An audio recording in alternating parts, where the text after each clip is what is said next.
Hello and welcome to Lost Love Chronicles. Dear listeners, before we get started, drop a quick hi in the comments and let us know where you're tuning in from. Also, if you have any suggestions for us to make the channel better, please let us know. Now let's start with the story. My brother slept with my wife for 7 months. My parents defended him, saying he was just helping her feel less lonely because I was too busy. I'm a 30-year-old man, and I never thought I'd be writing this, but here we are. I apologize in advance for the wall of text, but I need to get this off my chest. Maybe hearing from others who have been through a similar nightmare will help me, or maybe this will help someone else. This nightmare began 3 years ago when I was still married to Sabrina.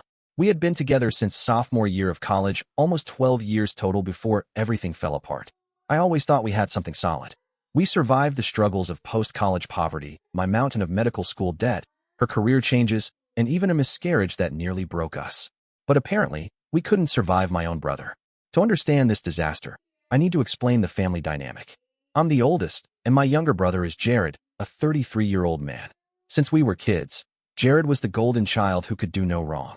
My parents, especially my father, treated him like he was God's gift to humanity.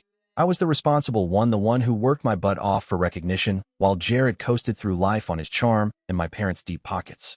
For example, when I graduated from medical school and landed a residency at a prestigious hospital after working 80-hour weeks and drowning in $280,000 of student loans, my parents only sent a generic congratulatory text. But when Jared finally finished his business degree after 6 years of partying and C averages, they threw him a huge graduation party and bought him a brand new BMW for graduating with a 2.4 GPA. That was my life. When I bought my first house entirely with my own money, my parents came to see it, criticized the neighborhood, and asked why I hadn't gotten something better. 2 months later, they co-signed for Jared's condo in a trendy part of the city and paid the down payment. Despite all of this, I tried to maintain a relationship with Jared. He was my brother, and I foolishly thought blood meant something. Maybe that's why I didn't see what was happening right in front of me. I remember one Thanksgiving when I had just finished a 36-hour shift at the hospital and was completely exhausted. Jared showed up 2 hours late with some ridiculous excuse about traffic. Instead of calling him out, my mom kept his food warm and went out of her way to cater to him. Meanwhile, she had earlier criticized me for looking unprofessional because I hadn't had time to shave that morning after saving 3 lives in the ER. The favoritism was so obvious that even the extended family noticed. My cousin Maria once pulled me aside at a family gathering and said, "It's like you're invisible when Jared is in the room." She wasn't wrong. At my grandfather's funeral, my eulogy, I was the only grandchild who followed in his medical footsteps, was cut short because we were running late. But they gave Jared 10 minutes to ramble on about 2 fishing trips he had taken with Grandpa. When I met Sabrina in college, I felt like I finally had something that was completely mine. She was incredibly intelligent, ambitious, and had a contagious laugh that could light up any room. We connected instantly. She was studying marketing while I was in pre-med. We were both ambitious and understood the grind of endless nights studying. By senior year, we were already living together in a small, run-down apartment off campus, sharing ramen and dreaming about our future. I remember our first place had a terrible leak in the bathroom ceiling. We couldn't afford to move, so we rigged an elaborate system of plastic sheets and buckets that we had to empty several times a day. Instead of complaining, Sabrina turned it into a game. Whoever emptied the most buckets in a week got to pick the movie for date night. That was the kind of person she was, or at least, the kind of person I thought she was.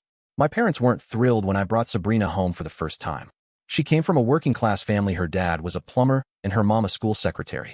My mother, especially, made little remarks about her clothes and her accent. Sabrina grew up in rural Pennsylvania, and looking back, I think my parents always expected me to marry someone from our social circle, that is, someone with money and connections. Classic elitist mindset.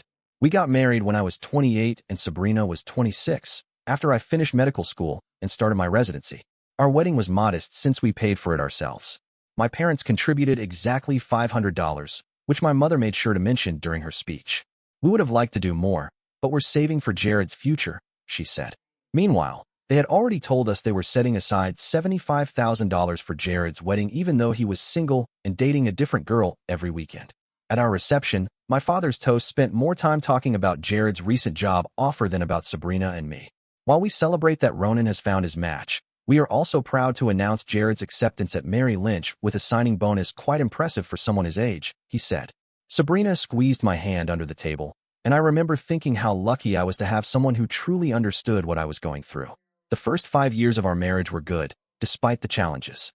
I worked insane hours as a resident and later as an emergency room physician, while Sabrina built a solid career in digital marketing, eventually rising to a management role. We finally bought a modest 4-bedroom house in a good neighborhood with excellent schools.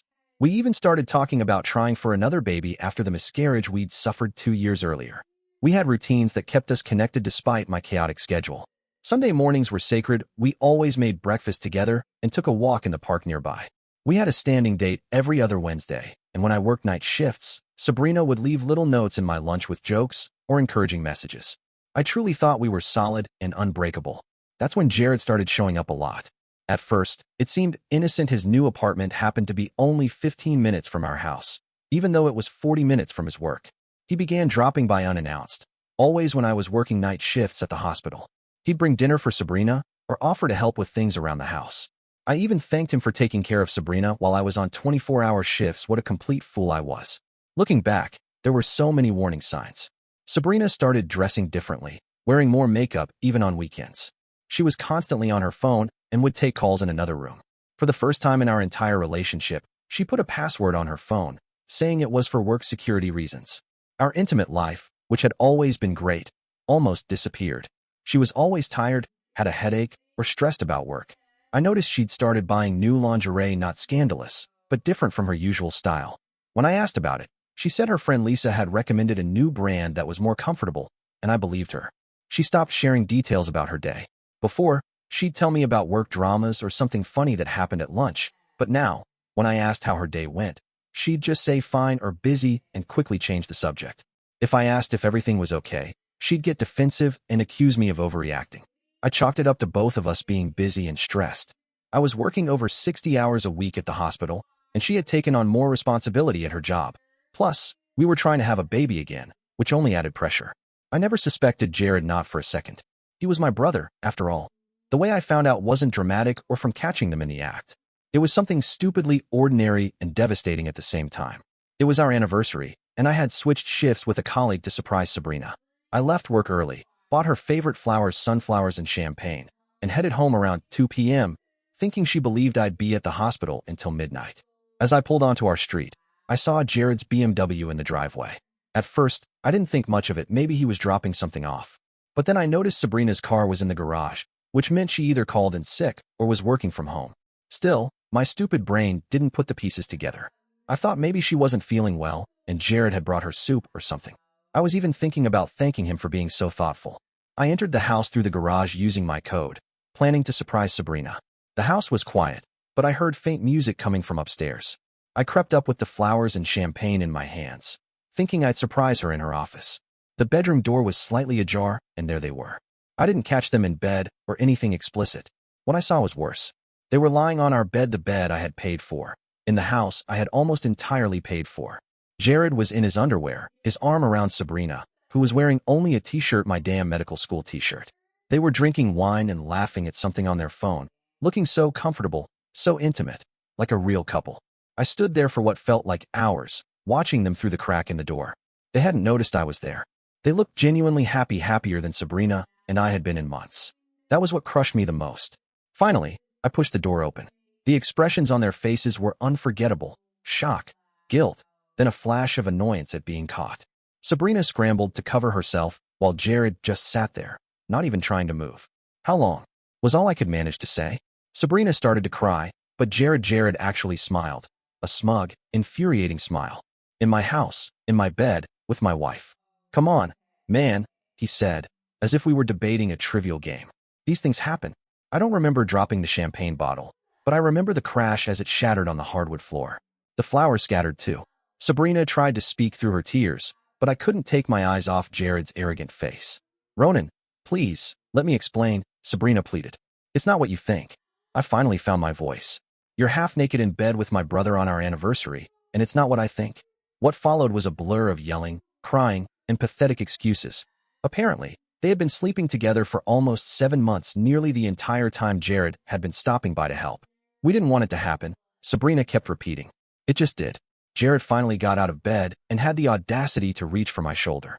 Look, man, we were going to tell you. We just couldn't find the right time. I slapped his hand away and told them both to get out of my house. Sabrina begged to talk it through calmly, but I was done. I threw Jared's clothes into the hallway and warned him if he didn't leave within 2 minutes, I'd break every bone in his body. That's when he finally looked scared, the first real emotion I'd seen from him. They scrambled to get dressed and rushed out. Downstairs, I grabbed a garbage bag and started stuffing Sabrina's things inside. By the time they came down, I already had 3 full bags and was working on a 4th. Ronan, please, Sabrina sobbed. Let us talk. I made a terrible mistake. I kept packing her designer clothes into garbage bags. A mistake is forgetting an anniversary or burning dinner.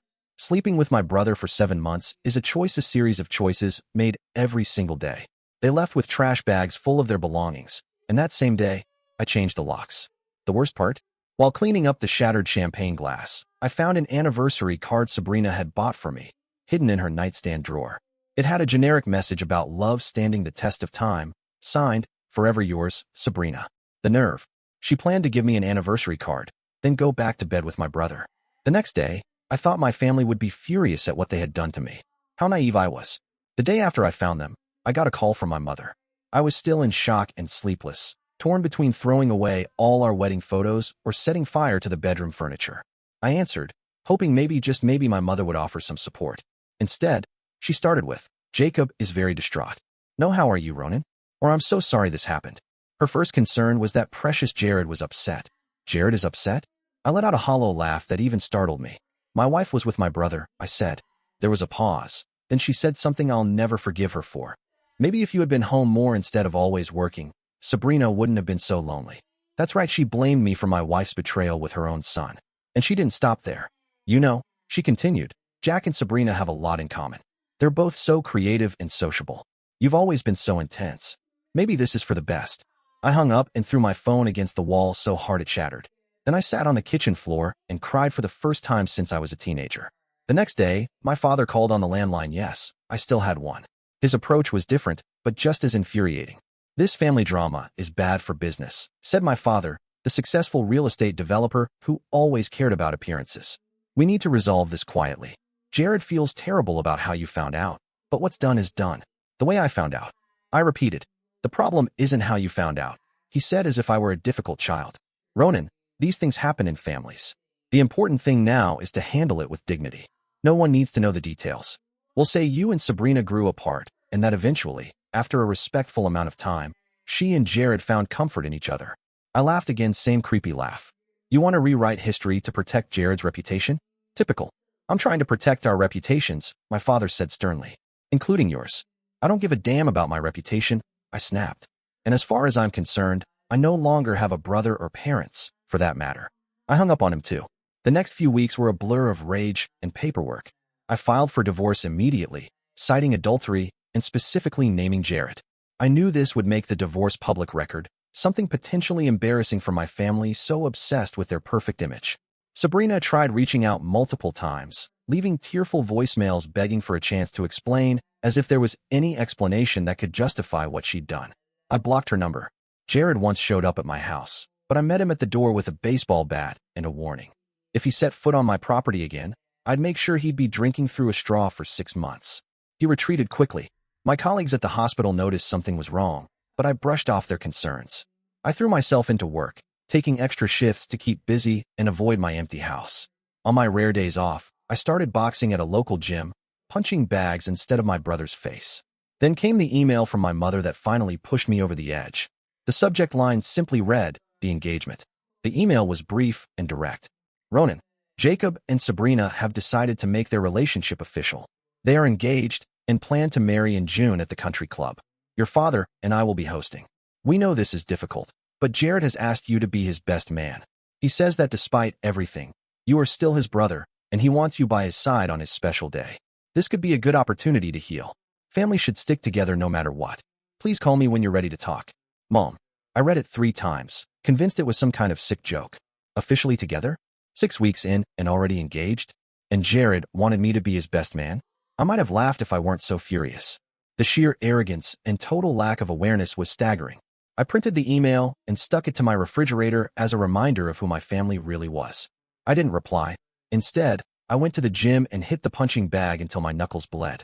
The next day, I got a text from Jared. "I already got the time off for the engagement party next month. Hope you come, we need to bury the hatchet, bro." That's when I decided the high road was no longer an option. These people, my so-called family and my cheating ex-wife, weren't just moving on with their lives. They were actively trying to drag me into their story, trying to make what they'd done seem like some minor quarrel. Finally, I replied to my mother's email. Let me be very clear, I will not attend any engagement party, wedding, or family event where Jared and Sabrina are present. Jared is no longer my brother, and you are no longer my parents.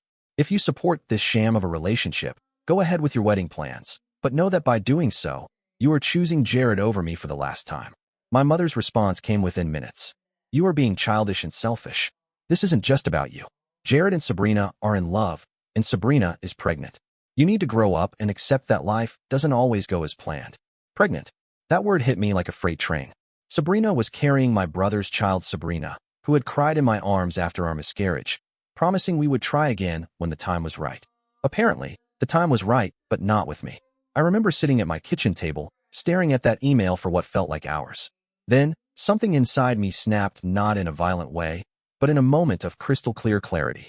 These people were not worth my pain. They were not worth my anger. They certainly weren't worth my forgiveness. That night, I made a decision. No more being the bigger person, no more turning the other cheek. It was time to show my family and Sabrina exactly what they had lost. That same day, I also decided to seek therapy. I was clearly struggling to process everything, and though revenge might feel good in the moment, I needed to make sure I wasn't destroying myself in the process. It turned out to be one of the best decisions I ever made. The therapist helped me understand that what I was feeling, betrayal, rage, pain, was completely normal. These were natural reactions to trauma. She also guided me to channel those emotions into more constructive outlets instead of just obsessing over ruining Jared's life, although I still did plenty of that. Over the next few months, I focused on transforming myself and my life.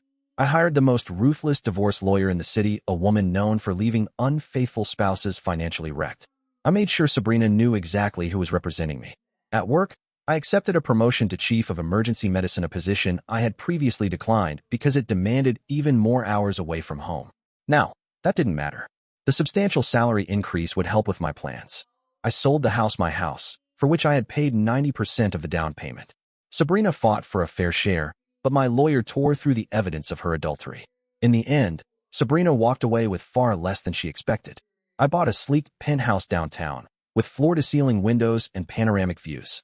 I hired a personal trainer and committed to working out 6 days a week, channeling my anger into sculpting my body.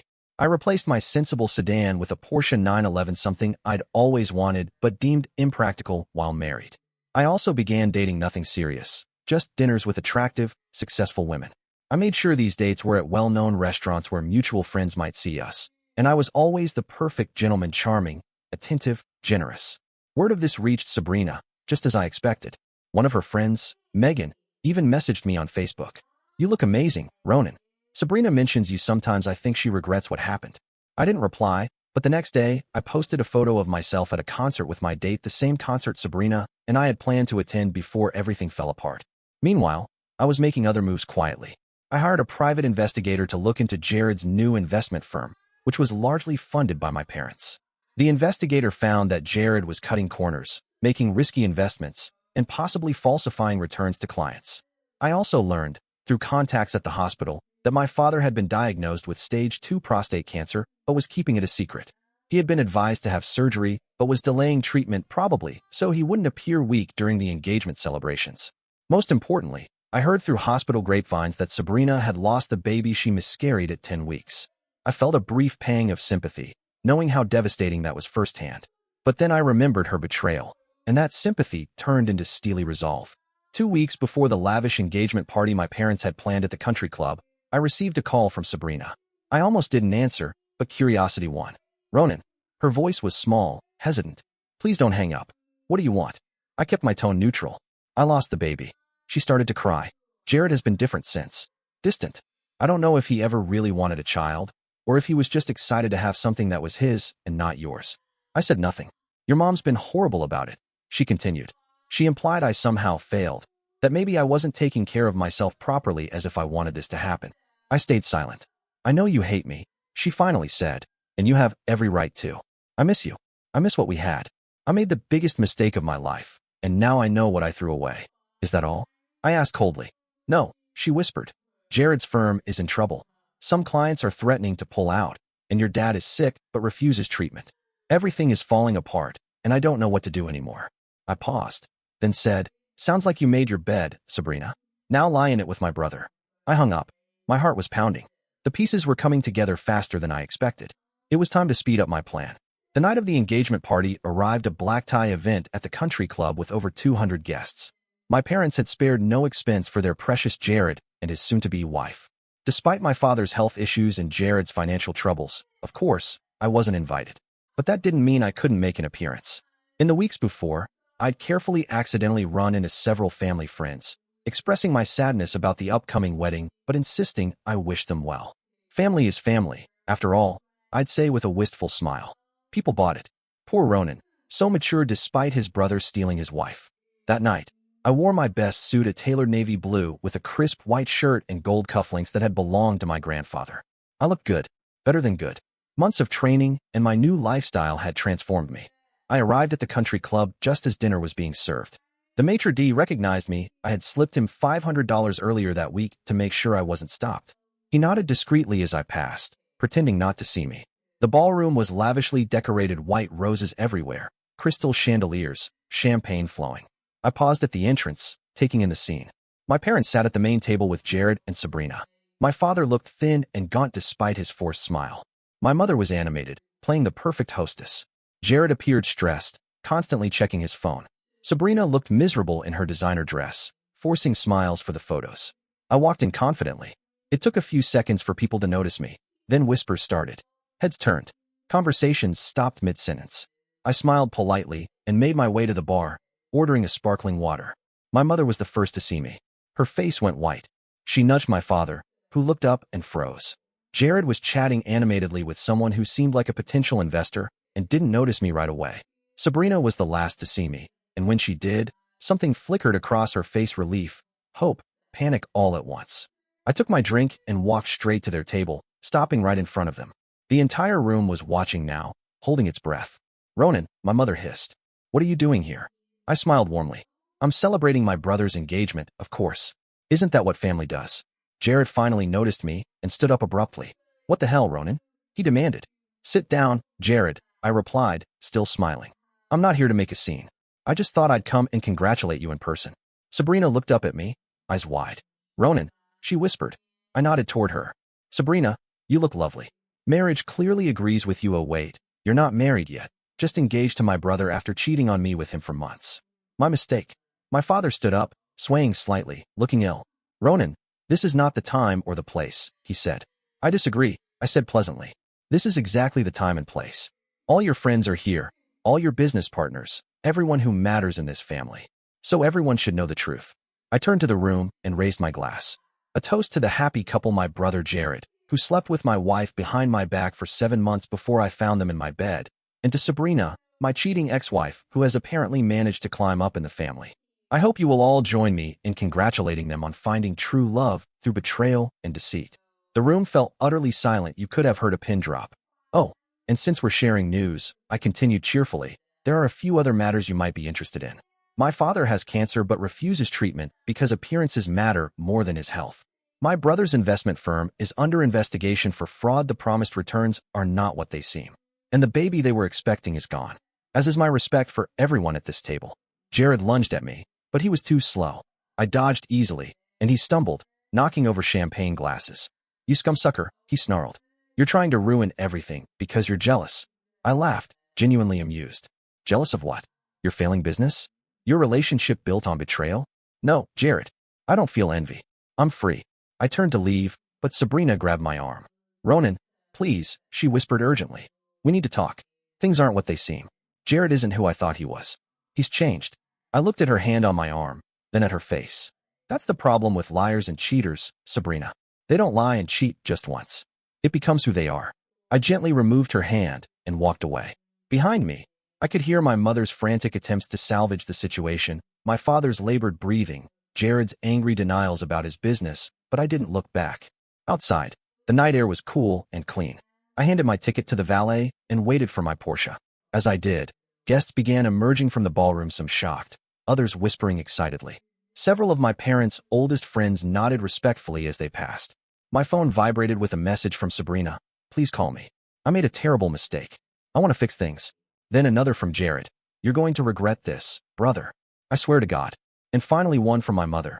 Your father collapsed. We're taking him to the hospital. Is this what you wanted? I deleted all 3 messages without replying. The next morning, I was bombarded with calls my father had indeed been taken to the hospital. As chief of emergency medicine, I was notified immediately when my father was brought in. However, I assigned his care to another physician. He was stable, but would require the surgery he had been putting off for far too long. Meanwhile, Jared's world was unraveling. One by one, his business partners were pulling out, and the SEC had officially launched an investigation into his firm. Sabrina had moved out of their apartment, unable to handle the fallout. In the weeks that followed, Jared called daily, leaving increasingly desperate voicemails, apologies, confessions of long-held jealousy, and pleas for help with his legal troubles. My mother flooded my inbox with emails, alternating between emotional guilt trips about my father's condition and appeals for family reconciliation. But the most relentless of them all was Sabrina. She began appearing everywhere, at the hospital, the gym, even at my new penthouse. Always in tears, always apologizing, claiming she'd made the biggest mistake of her life. She'd even cut her hair, the long hair I used to love, into a short, severe bob. Her designer wardrobe was gone, replaced with modest outfits, as if trying to recreate the version of herself I'd fallen in love with back in college. But that woman didn't exist anymore. One day, she cornered me in the hospital parking lot. Ronan, please, just 5 minutes. I've been trying to reach you for weeks. I have nothing to say to you, I replied, heading for my car. Jared was a mistake, she said, trailing behind me. A horrible mistake. He never loved me, he just wanted what you had.